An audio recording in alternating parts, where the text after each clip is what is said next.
Hello दोस्तों, immersion classes में आप सभी का स्वागत है। तो चलिए हम लोग स्टार्ट करते हैं खान सर का डेली जीके जीएस का सेट नंबर 2 और आज हम लोग सेट नंबर 2 का डिस्कशन करने वाले हैं। तो आप लोग वीडियो को पूरा देखिएगा, पसंद आने पर वीडियो को लाइक और चैनल को सब्सक्राइब करना न भूलें और इस वीडियो को अपने दोस्तों और ग्रुप में शेयर जरूर करें। तो चलिए स्टार्ट करते हैं हम लोग आज का सेट नंबर 2 और देखते हैं पहला क्वेश्चन। पहला प्रश्न में कहा गया कि इलियड व ओडिसी ग्रंथों की रचना करने वाले विद्वान कौन है। तो इस विद्वान का नाम हो जाएगा होमर।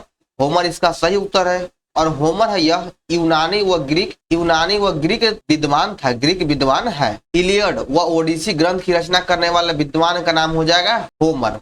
आगे देखिए 2 नंबर, यूनानी दार्शनिक इरेटोस्थनीज ने 2 अलग अलग स्थानों पर सूर्य की किरणों के कोण के आधार पर पृथ्वी की परिधि को मापा। वे कौन सा शहर है। इरेटोस्थनीज के द्वारा किन 2 शहरों का उपयोग किया गया था पृथ्वी की परिधि को मापने के लिए। तो उन 2 शहरों का नाम है अलेक्जेंड्रिया और साइने। ये 2 शहरों का उपयोग किया गया और यह जो क्वेश्चन है दोस्तों, यह सीडीएस 2024 का पूछा गया क्वेश्चन है। सीडीएस 2024 का क्वेश्चन है यह। इसरो ने अपने अध्ययनों में यह प्रकट किया कि घेपांग घाट हिमनदीय झील के अमाप में 178% की वृद्धि हुई है। निम्नलिखित में किस राज्य या संघ राज्य क्षेत्र में यह झील स्थित है। घेपांग घाट झील यह किस राज्य में है। तो यह हो जाएगा, इसका सही उत्तर है हिमाचल प्रदेश। यह हिमाचल प्रदेश में है। और 3 नंबर क्वेश्चन भी यह सीडीएस 2024 का पूछा गया क्वेश्चन है, प्रीवियस ईयर का है यह। आगे देखिए 4 नंबर, निम्नलिखित में कौन सा देश रूस और यूक्रेन दोनों के साथ राज्य क्षेत्रीय सीमा साझा करता है। चारों ऑप्शन में से कौन सा देश है जो रूस और यूक्रेन दोनों के साथ सीमा साझा करता है। तो उस देश का नाम हो जाएगा बेलारूस। यह रूस और यूक्रेन दोनों के साथ अपनी सीमा साझा करता है। 3 नंबर सही हो जाएगा। एल्बा नदी और राइन नदी किस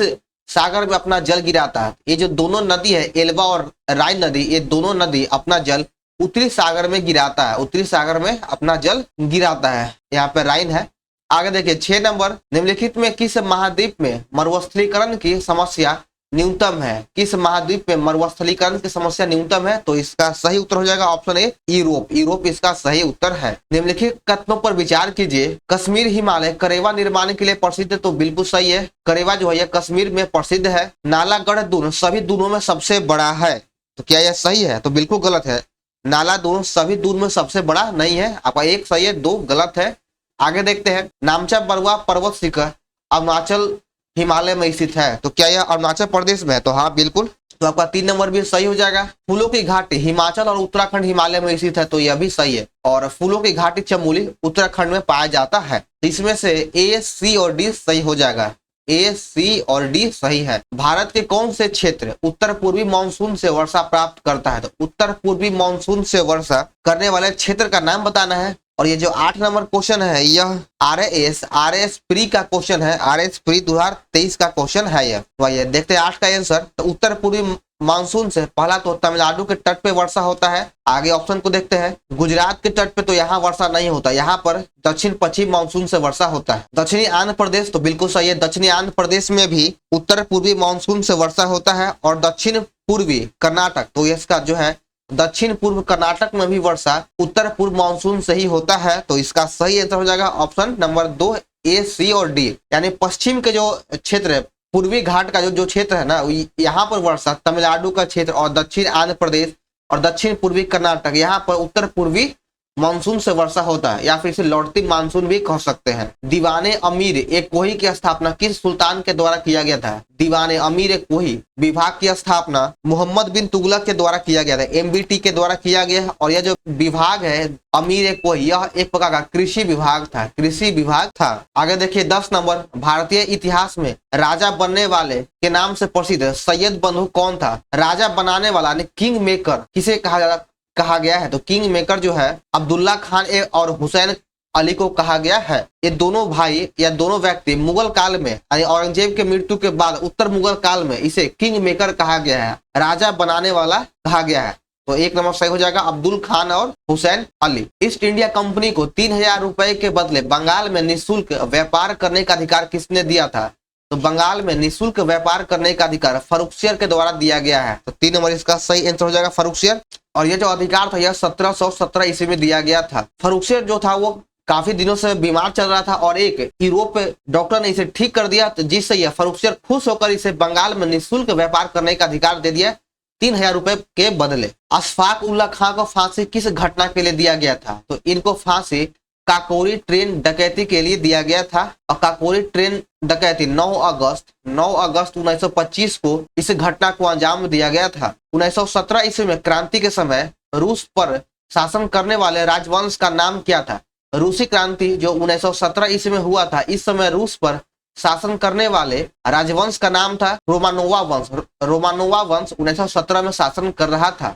और जब रूसी क्रांति हुआ था तो उस समय रूस का शासक हो जाएगा जार निकोलस द्वितीय। जार निकोलस द्वितीय उस समय वहां का शासक था। आगे देखिए 14 नंबर, इटली की तलवार किसे कहा जाता है? इटली की तलवार किसे कहा जाता है? तो इटली का तलवार गैरीबॉल्डी को कहा जाता है। 4 नंबर सही हो जाएगा, गैरीबॉल्डी। भारत का संविधान सरकार की किस प्रणाली के साथ एक संप्रभु समाजवादी धर्मनिरपेक्ष लोकतांत्रिक गणराज्य है? तो 15 का सही उत्तर हो जाएगा ऑप्शन बी, संसदीय। संसदीय इसका सही उत्तर है। निम्नलिखित में कौन भारतीय संविधान के प्रारूप के लिए जिम्मेदार संविधान सभा का हिस्सा नहीं था? तो संविधान सभा का हिस्सा कौन नहीं है? तो इसे महात्मा गांधी संविधान सभा का मेंबर नहीं थे। 1 नंबर इसका सही आंसर हो जाएगा। आगे देखिए 17 नंबर, भारत के राष्ट्रपति पद के लिए चुनाव लड़ने के लिए उम्मीदवार की न्यूनतम और अधिकतम आयु क्या होगा? तो आइए ऑप्शन को देखते हैं। राष्ट्रपति का चुनाव लड़ने के लिए न्यूनतम उम्र 35 वर्ष होना चाहिए, लेकिन अधिकतम उम्र की कोई सीमा नहीं है। तो 3 नंबर सही हो जाएगा। और राष्ट्रपति की योग्यता का उल्लेख अनुच्छेद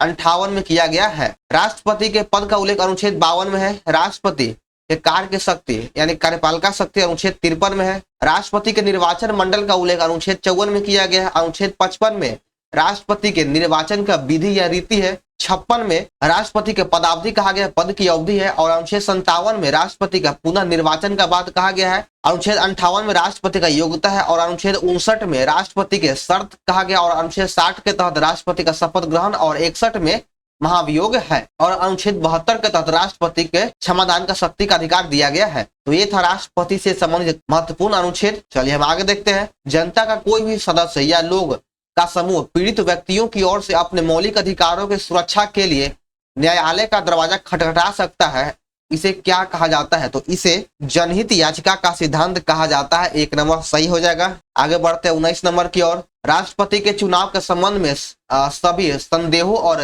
विवादों की जांच कौन करता है? तो राष्ट्रपति के चुनाव से संबंधित विवाद का निपटारा सुप्रीम कोर्ट के द्वारा किया जाता है। सुप्रीम कोर्ट के द्वारा किया जाता है। निम्नलिखित में कौन सा अम्ल क्षारक सूचक नहीं है? इन चारों ऑप्शन में से कौन अम्ल और क्षार का सूचक नहीं है? तो सही आंसर हो जाएगा option B, starch paper. Starch paper इसका सही उत्तर है। दंत क्षय का क्या अर्थ होता है? तो दंत क्षय का अर्थ होता है दांतों का सड़ना। दांतों का सड़ना यानी दांतों का क्षय होना। सिलिकॉन कार्बाइड को निम्नलिखित में से किस रूप में जाना जाता है? तो सिलिकॉन कार्बाइड को आमतौर पर कार्बोरंडम के रूप में जाना जाता है। इसका 4 नंबर सही हो जाएगा। और इसे कृत्रिम हीरा भी कहा जाता है। कृत्रिम हीरा कहा जाता है। भिन्न भिन्न द्रव्य के 2 गेंदों की गतिज ऊर्जा बराबर होती है, ऐसे में सही कथन क्या होगा? तो ऐसे में सही कथन हो जाएगा भारी गेंद का संवेग जो होगा वह अधिक होगा। जब भिन्न भिन्न द्रव्यमान की 2 गेंद की गतिज ऊर्जा बराबर हो तब उस स्थिति में भारी गेंद का संवेग अधिक होगा। भारी गेंद का संवेग अधिक होगा। यदि केश नली का व्यास दोगुना कर दिया जाए तो इसमें चढ़ने वाले जल की लंबाई क्या होगा? जब हम केश नली की लंबाई को पहले इतना था, अगर इस लंबाई को दोगुना कर दिया जाए तो इसमें चढ़ने वाले जल की लंबाई क्या होगा? तो चढ़ने वाले जल का लंबाई आधा रह जाएगा। आधा रह जाएगा। निम्न में कौन सा एक आवर्त के तत्व है? कौन सा एक ही आवर्त का तत्व है? तो सही आंसर हो जाएगा ऑप्शन बी, सोडियम और क्लोरीन। ये दोनों एक ही आवर्त के तत्व है। किसी परमाणु के एक कक्षा में इलेक्ट्रॉनों की अधिकतम संख्या 8 है तो अंततः वह कौन सी कक्षा होगी? यानी किसी कक्षा में इलेक्ट्रॉनों की अधिकतम संख्या 8 है तो वह कौन सी कक्षा का है? तो इसका सही उत्तर हो जाएगा ऑप्शन ए, एल कक्षा का। कक्षा KLMN होता है। K में 2 हो जाएगा, L में 8 होगा, M में 18 होगा और N में 32 हो जाएगा। आगे देखिए 27 नंबर, H2S का हवा में पूर्ण दहन करने पर क्या बनता है? जब H2S को हवा में पूर्ण रूप से दहन करेंगे तो जल और SO2 बनेगा। H2 और SO2 बनेगा। हेक्साक्लोरोबेंजीन को क्या कहा जाता है? हेक्साक्लोरोबेंजीन को गैमेक्सिन कहा जाता है। गैमेक्सिन कहा जाता है। आगे देखिए 29 नंबर, अनुप्रस्थ ध्वनि तरंग गति नहीं कर सकती है किसमें? ये जो अनुप्रस्थ ध्वनि तरंगे है यह हाइड्रोजन गैस में गति नहीं करेगा। हाइड्रोजन में गति नहीं करेगा। क्योंकि अनुप्रस्थ जो तरंग है, अनुप्रस्थ तरंग यह केवल ठोस और द्रव में ही गति करता है, ठोस और द्रव में ही गति करता है। पदार्थ की चौथी अवस्था को क्या कहते हैं? तो पदार्थ की चौथी अवस्था प्लाज्मा होता है, प्लाज्मा होता है। पदार्थ के मूल रूप से 3 अवस्था होती है, ठोस, द्रव और गैस, और चौथी अवस्था हो गया प्लाज्मा, और 5वीं अवस्था हो गया बोस-आइंस्टाइन कंडेंसेंट। आगे देखिए 31 नंबर, तुल्यकारी उपग्रह घूमता है पृथ्वी के इर्द गिर्द किस दिशा की ओर? पृथ्वी के किस दिशा की ओर घूमता है? तो 31 का सही आंसर हो जाएगा ऑप्शन बी, पश्चिम से पूरब की ओर। अगर हम बात करें कि भू स्थिर उपग्रह का पृथ्वी की सतह से इसकी ऊंचाई 36,000 किलोमीटर होता है, 36,000 किलोमीटर होता है, और इसका आवर्तकाल 24 घंटे का होता है, आवर्तकाल 24 घंटे का होगा। अवतल लेंस से बना प्रतिबिंब हमेशा क्या होता है? तो अवतल लेंस से बना प्रतिबिंब हमेशा फोकस और ध्रुव के मध्य होता है, छोटा होता और आभासी होता है। तो इसका सही आंसर हो जाएगा ऑप्शन नंबर 4। इनमें से यह सीधा भी होगा, तो इसका सही उत्तर हो जाएगा ऑप्शन 3, सभी सत्य है, सभी सत्य है। आगे देखिए 33 नंबर, बृहदांत निम्नलिखित में किसे शोषित करता है? तो बृहदांत को लार्ज इंटेस्टाइन या फिर बड़ी आंत भी कहा जाता है, बड़ी आंत इसे कहा जाता है। तो यह पानी को अवशोषित करता है, तो 1 नंबर सही हो जाएगा। एक उड़ता हवाई जहाज दिखाई देता है, तो इसका सही आंसर हो जाएगा ऑप्शन बी, वास्तविक स्थिति से ऊंचा, वास्तविक स्थिति से ऊंचा दिखाई पड़ता है। आगे देखिए 35 नंबर, क्रेडिट कार्ड को किस नाम से जाना जाता है? तो क्रेडिट कार्ड को प्लास्टिक मनी के नाम से जाना जाता है, तो क्रेडिट कार्ड एक प्लास्टिक मनी है। अगला प्रश्न 36 नंबर, टीडी सेट निम्नलिखित में से क्या है? तो यह एक प्रकार का ट्रिब्यूनल है, तो 2 नंबर इसका सही आंसर हो जाएगा। आगे देखिए 37 नंबर, आत्मनिर्भरता किस पंचवर्षीय योजना का उद्देश्य है? आत्मनिर्भरता चौथी पंचवर्षीय योजना का उद्देश्य है, तो 4 नंबर इसका सही आंसर है। अगर बात करें कि पहली पंचवर्षीय योजना कार्यकाल, तो इसका कार्यकाल हो जाएगा 1951 से लेके 56 तक। दूसरे पंचवर्षीय योजना कार्यकाल 56 से लेके 61 तक हो जाएगा। तीसरे पंचवर्षीय योजना का कार्यकाल 1961 से लेकर 66 तक है, और चौथे पंचवर्षीय योजना का कार्यकाल हो जाएगा 1969 से लेकर 74 तक होता है। आगे देखिए 38 नंबर, विनिवेश विभाग किसके अंतर्गत आता है? विनिवेश विभाग वित्त मंत्रालय के अंतर्गत आता है, तो 38 का 1 नंबर सही हो जाएगा, वित्त मंत्रालय। आगे देखिए 39 नंबर, वर्षा के अलावा भारत में सिंचाई का अन्य साधन क्या है?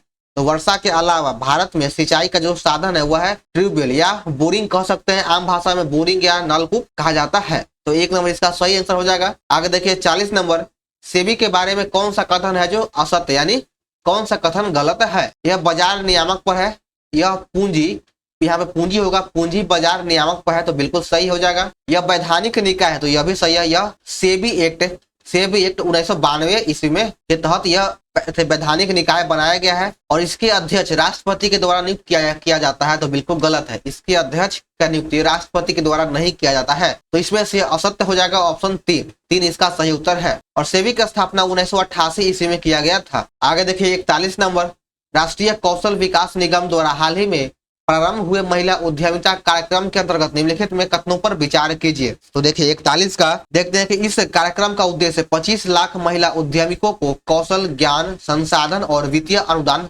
प्रदान करना है, तो बिल्कुल सही है। NSDC और NIESBUD संयुक्त रूप से निःशुल्क ऑनलाइन उद्यमिता कोर्स प्रदान करता है, तो इसमें से दोनों कथन है जो सही है, तो इसका 3 नंबर सही हो जाएगा। आगे देखिए 42 नंबर, भारतीय वायुयान सेना द्वारा पहला बहुराष्ट्रीय सैन्य अभ्यास तरंग शक्ति की मेजबानी किन शहरों में किया जाएगा? तरंग शक्ति एक बहुराष्ट्रीय वायु सैनिक अभ्यास है, और इसका मेजबानी किस शहर के द्वारा किया जा रहा है? तो इसका मेजबान शहर हो जाएगा सुलूर और जोधपुर, ये दोनों शहरों में किया जाएगा। सुलूर यह तमिलनाडु में पड़ता है और जोधपुर राजस्थान में है। केंद्रीय शिक्षा मंत्रालय ने किस क्लास वर्ग के लिए बैगलेस डे के निर्देश की घोषणा किया है? यानी किस वर्ग तक के बच्चे के लिए बैगलेस डे दिशा निर्देश की घोषणा किया गया है? तो यह जो है 6 से लेके 8 तक है, कक्षा 6 से 8 तक के विद्यार्थियों को बैगलेस डे के दिशा निर्देश दिया गया, यानी इसमें विद्यार्थी का 10 दिन तक कक्षा में बिना बैग के क्लास जाएंगे। वेस्ट ब्रिज से $1 मिलियन की नई फंडिंग के साथ कौन सी कंपनी यूनिकॉर्न बन गई है? तो 44 का सही आंसर हो जाएगा रैपिडो, ऑप्शन ए सही है। 45 नंबर देखिएगा, अंतर को कम करना सभी के लिए स्तनपान समर्थन थीम के साथ विश्व स्तनपान सप्ताह का आयोजन कब से कब तक किया गया है? तो इसका आयोजन 1 से लेकर 7 अगस्त तक किया जाता है। आगे देखिए 46 नंबर, अयोध्या के भगवान राम पर आधारित दुनिया का पहला डाक टिकट किस देश ने जारी किया है? भगवान राम पर आधारित दुनिया का पहला डाक टिकट लाओस के द्वारा जारी किया गया है। लाओस के द्वारा जारी किया गया है। हाल ही में कर्नाटक सरकार ने रामनगर जिले का नाम परिवर्तित करके क्या कर दिया है? तो कर्नाटक सरकार के द्वारा रामनगर जिले का नाम चेंज करके बेंगलुरु दक्षिण कर दिया गया है। बेंगलुरु दक्षिण कर दिया गया है। स्वप्नशील कुशाले ने 50 मीटर राइफल 3 पोजीशन शूटिंग में कौन सा पदक अपने नाम कर लिया है? तो इसके द्वारा कांस्य पदक अपने नाम कर लिया है। और यहाँ से एक और क्वेश्चन बनता है कि स्वप्नशील कुशाले का संबंध किससे है? तो राइफल शूटिंग से है। हाल ही में सुप्रीम कोर्ट किस मामले में अनुसूचित जाति एवं अनुसूचित जनजाति वर्ग के उप वर्गीकरण की अनुमति दे दिया है? तो 49 का सही आंसर हो जाएगा ऑप्शन बी, पंजाब राज्य एवं अन्य बनाम बरविंदर सिंह। 3 नंबर सही आंसर है। देखिए इस सेट का अंतिम प्रश्न, लोगों और पृथ्वी के स्वास्थ्य एवं कल्याण को बेहतर करने के लिए भारत सरकार के किस मंत्रालय और विश्व स्वास्थ्य संगठन ने डोनर एग्रीमेंट पर हस्ताक्षर किया है? तो इसका हस्ताक्षर आयुष मंत्रालय के द्वारा किया गया है। आयुष मंत्रालय के द्वारा किया गया और यह जो एग्रीमेंट है यह 10 वर्षों के लिए बनाया गया है। 2022 से लेकर 2032 तक के लिए बनाया गया है। 10 वर्षों के लिए बनाया गया है यह एग्रीमेंट। तो चलिए दोस्तों, हमारे यहाँ पर डेली जीके जीएस का सेट समाप्त होता है। तो आप लोग के वीडियो कैसा लगा कमेंट जरूर करें। पसंद आने पर वीडियो को लाइक और चैनल को सब्सक्राइब करना न भूलें और इस वीडियो को अपने दोस्तों ग्रुप में शेयर जरूर करें। खान सर के दरुआ प्रैक्टिस सेट का वीडियो अपलोड कर दिया गया है, आप लोग जाकर देख लीजिए। तो चलिए मिलते हैं फिर हम लोग नेक्स्ट वीडियो में। जय हिंद।